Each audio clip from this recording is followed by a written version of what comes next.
The NBA starts back up tonight, which makes it a perfect time for a visit with our great friend from NBA Today, ESPN's NBA analyst, Kendrick Perkins. Perk, let's start with this. The Lakers are back on the court tonight, hosting the Hornets. Maybe it's not much of a game. I don't know. Obviously, they have Luka and they have LeBron. But how big of a blow is it to the Lakers that they don't have Mark Williams? Oh, it's a huge blow because, look, this Laker team with LeBron and Luka are not just not here just to win a regular season game against the Hornets. Hell, it's not just to even get into the postseason. This is a organization that are built on championships. And in order to win a championship, you got to have a legit big in that middle that's going to anchor the defense and be a lob threat at the rim for Luka and LeBron. We saw last year with the Dallas Mavericks how much success Luka had with two legit lob threats in Derek Lively and Daniel Gafford. Right now, it's a reason why I have the Lakers ceilings at the conference finals, and that's pushing it, is because the lack of interior presence that they have. Kendrick, let's zero in for a second on LeBron James, who missed his first All-Star game in 20 years. And I wonder what you thought of that and, in general, the All-Star format. What did you think of All-Star Sunday? Well, when it comes down to Bron, am I mad at Bron at the age of 40 for missing the All-Star game because he has some, ankles and feet injury? No, I'm not mad at that. It's not what he did, it's how he did it. I felt like he could have gave the league and everybody earlier notice that he wasn't going to be participating. That way they could have had somebody else fill in for him, like a guy like Norman Powell, who's balling right now for the Clippers and who is deserving to be an all-star. Now, when I look at the format, was it perfect? Absolutely not. Did I want to see Kevin Hart out there telling jokes for an hour and a half? Absolutely not. Did I want to see the TNT crew dressed up in life jackets with fishing poles? Absolutely not. But I will say it was an appetizer for us. And I wasn't mad because guys actually went out there and competed higher than what they did the last 2 to 3 years. Guys, those OGs were not going to lose to the rising stars, right? We saw the rising stars bring out the competitive spirit out of them on the defensive side of things. So is it things that they could fix? Absolutely. But it's just the start. We have to remember the All-Star game has been at the bottom. The only way it could go is up. Tony, I think we should nominate Perk as like the commissioner of all-star improvement. I think that would do it right there. Perk could get to the center of it. Let me ask you we want to know about the Warriors and Draymond saying that his Dubs could win the title this year.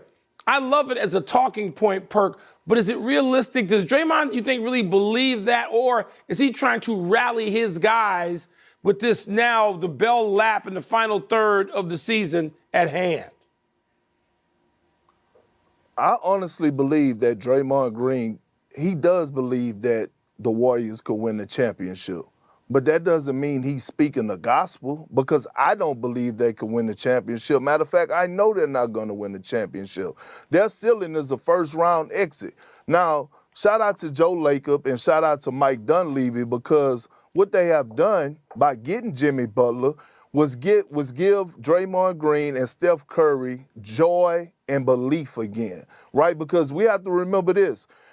Over this past season, it's times we look at that bench and we saw defeat on Steph Curry's face. Yep. I mean, he had one foot in the grave and the other on the banana peel. That's how defeated he was. He was ready to tap out. Now Jimmy comes and he has given them life. So should Draymond Green believe that they could win a championship? Absolutely. Do I believe that they're going to win the championship? Hell no. And last thing, I wish the Oklahoma City Thunder would speak out like this and say, hey, you know what? We're actually trying to go win a championship instead of saying we're just trying to improve and take it day by day. I love it when the guy speaks out and he speaks out for his team goals. That's what Draymond's supposed to say. Well said. Well said about that. We'll get you out of here on this. And as Mike said, we're entering the bell lap now. However many games are left, they all matter for a change. Which teams in each conference If you don't have Golden State in the Western Conference Finals, who do you have in the Western Conference Finals? Who do you have in the Eastern Conference Finals? Well, in the East, I got the defending champs until somebody else showed me otherwise. There's no way I could go against them. And I know Cleveland is balling. The Knicks are going to get Mitchell Robinson back. The Bucks, they did some great moves at the trade deadline, bringing in Kyle Kuzma as a third option and bringing Kevin Porter Jr. in as a guy to come in off the bench. But they still got to show me they could beat the best starting five in basketball, which is the Boston Celtics. Now, in the West, I'm going with the team that's number one. I'm going with Oklahoma City Thunder. They check all boxes. If you want a guy that could be the best player against any other superstar in the league in a 7-game series, you have that in SGA. If you want the bigs to anchor your defense, you have that in Isaiah Hartenstein and Chet Holmgren, who I believe is the white Kevin Garnett. You have perimeter shooting in Isaiah Joe and the kid Aaron Wiggins. You have a bona fide second option in Jalen Williams, who could carry his weight and average 20 to 25 in the series. So when you look at it, it's a reason that they're number one defensively in the NBA is because those guys slide their puppies. That team is real. And last but not least, having home court advantage in the city of Oklahoma, in that arena, that does wonders for a young group. I'm telling you, I played in that arena. That crowd is electrifying, and it's a hard place to win in, especially in the postseason. Thank you, Perk. Pleasure to have you as always. Appreciate Thank you. Appreciate y'all, legends. Let's take one last break. Still to come, joins us for 5 good minutes. But we begin today with the college football playoff and a report that the SEC and the Big Ten are going to confer on a plan where they would each get 4 guaranteed slots in an expanded playoff of 14 or 16 teams. This would start the year after this year. Wilbon, the Big Ten is your account. Yeah. Is this deserved given the status of the Big Ten and the SEC, or would this take too much out of the unexpected in college football? My focus is entirely somewhere else. It leads toward the ruination of what I appreciate about college football. Having followed it all my life, having covered it half my life, I hate what this is doing. And yes, I'm a trustee at a university in one of those conferences that is at the big kid table, okay? It's the golden child table to be in the Big Ten or the SEC, and I'm grateful for that. But now I'm sure I'm going to make people who deal with me in the Big Ten cringe. Tony, I don't like exclusion when it comes to sport. I want inclusion.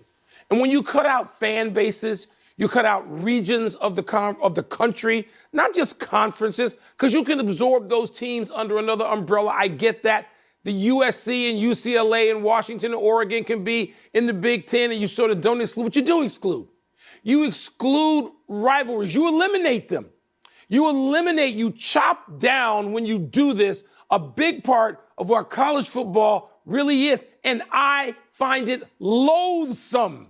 So I'm not going to deal with whether it's deserved. I don't know. It distracts in a major way from college football to me. Yeah, I'm gonna deal with the question because I don't have that allegiance that you have. Where I went to school, didn't even have a football team. So I've come to college football late in my life. I want to dispel the notion that there's anything unexpected in college football. By week 5 or week 6, everybody knows who the good teams are. This isn't Hoosiers, okay? Every once in a while, a little engine that could team comes around. Like last year, Boise State and Indiana, they got their doors blown off in the playoffs. It did not work at all.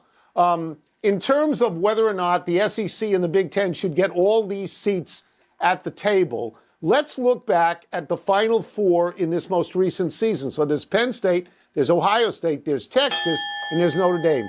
There's 3 teams from these big conferences, and Notre Dame, which would be, as you well know, the number 1 draft choice for each of those conferences if Notre Dame ever said, we're in full time. We're going to go full time with a conference. So I don't mind it. I think it's a reasonable thing to do. But much like you, I think 12 teams proved that was too many teams because there were routes in the first round, routes in the second round, and we are we are helpless here. It's going to go to 14. It's going to go to 16. It is. Because of money. It's going to do it. Let me just point out, Tony, one of those teams you mentioned that got their doors blown off, who you're hinting didn't deserve to be there, is a Big Ten team. Indiana's in the Big Ten. Indiana. So, no, you need That's more. Right. More is not better necessarily.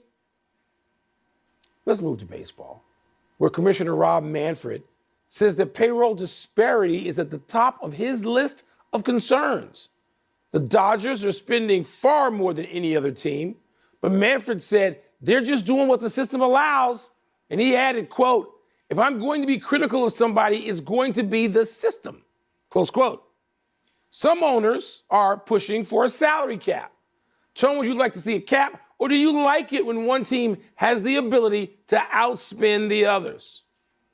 All right, so if you put the question that way, I'm going to say I would like to see a salary cap in baseball. I like baseball. I like competitive balance. At least theoretically, a salary cap could give you that. But the players are not going to voluntarily go for a salary cap, because if you have a salary cap, Mike, you don't get a Juan Soto contract. And every single person in the major leagues is hoping that they get hit by lightning and that they get that miracle contract as well. So the players are not. They're just simply not going to give that up. This is a question about the Dodgers. Does the Dodgers spending bother us to such a degree that we want to do away with it? It's not just the Dodgers. It's the Yankees over the years. It's the Red Sox. It's the Phillies. It's the Cubs. It's the Padres. It's the Mets. It's the Houston sometimes. It's even the Texas Rangers sometimes. And that's the group that wins the World Series. And it suggests a correlation between spending a lot of money and winning. That the correlation's there. Occasionally it's not that way. Kansas City won the World Series in 2015. Milwaukee gets into the playoffs every year. Tampa Bay, I think, made the World Series a couple of times. But mostly, Mike, the teams that spend the most money get in. Yes. Yeah, Tony, it's interesting. Salary cap, and you're right about the players. And that union has more power than all the other player unions combined, times 50. Yes. So that's not going away. They're going to adopt that easily. I look at it, I think the NHL has been diminished by a salary cap because it's too punitive to the teams that win immediately. And you prevent essentially a dynasty, and you almost legislate in a certain kind of parity. You could say the NBA's worked because the NBA starting lineup, my God, you got to have 3 players in that starting lineup who make at least $30 million a year, or you don't have a squad. Not really. Oklahoma City, they'll get there and they'll have to dismantle. When they get there, they're not there yet. They're the exception. But Tony, so it's worked for the NBA. I don't think it's worked as well for the NHL, other than the owners, not for the fans. I don't think it has. So works in football. It seems to work in football, but parity was already existing in pro football. Yeah. It didn't change the makeup. Man, baseball, it would change the very way business is done. But the whining that is coming from some of the other owners, the Yankees, a guy named Steinbrenner, a guy whose surname is Steinbrenner's whining is so unseemly. And the Red Sox can do what they want. The Cubs don't spend because they don't have to, because there's no pressure on them in a civic way to do it. So, I don't know how it would transfer. I don't mind when the Dodgers spend a lot of money and have great success, because it shows that they are managed very well. Yes. I liked the Yankees and Dodgers in the World Series. I thought that was really good, and I root for a team that doesn't spend any money. The Washington Nationals are 24th in the standings in terms of payroll. So we move on. We move now to a weather story where the question will be, how cold is too cold? Inter Miami of the MLS is scheduled to play Sporting Kansas City of the MLS in a special CONCACAF Champions Cup game tonight. There's not an MLS game. It's a different thing. Tonight's weather forecast for Kansas City is for game time temperatures to be 4 degrees and a wind chill between -9 and -11. Inter Miami says its great star Lionel Messi is 100% available. Wilbon, how cold is too cold? This is too cold. It's too cold. And this comes from somebody who grew up in those very temperatures. And so I know what it feels like. I've been frostbitten once in my life, and it was walking from the car to the press box in Green Bay at Lambeau Field. I know what that feels like. Here's the thing, Tony. This is not football where you can say weather enhances the product. Weather has no role. It has no place in professional football, F-U-T-B-O-L. It has no place. First of all, When it's that cold, you're going to get ice forming somewhere, and a player could injure himself seriously and be out for forever with that kind of danger. No, move the damn game to South Florida. You can still play it. Just put it there. Should have been done already. We're in 100% agreement about this. Everybody remembers the Ice Bowl in the NFL. Everybody remembers that game in Cincinnati where the wind chill was minus 45 or something like that. Everybody remembers that. That's in the lore of football. In football, there's no such thing as too cold. This is soccer. This is guys running around in shorts. If I was told this morning that this game was originally scheduled for last night and was postponed because of snow last night. If you can postpone it once, you can postpone it again. They're each supposed to have a home game in this format. Play this one in Miami. Put them all on a plane and go to Miami, right? And then play in Kansas City when it's hospitable. Mike, this thing ends, this particular tournament ends on June 1st. So what? Stop it. It's 78 Don't degrees. have this. Put it in This Miami. is too cold. There is memorable and there is stupid. Don't be stupid. Let's take a break. Coming up, the Lakers are back on the court tonight. We will ask Kendrick Perkins how far they can go without more help inside. We'll also ask him about Draymond's prediction that the Dubs will win the title this year. Tony, you mentioned those games. No one remembers. You say, everybody remembers. No one remembers those icy games except you and me. No one. Because people don't study history.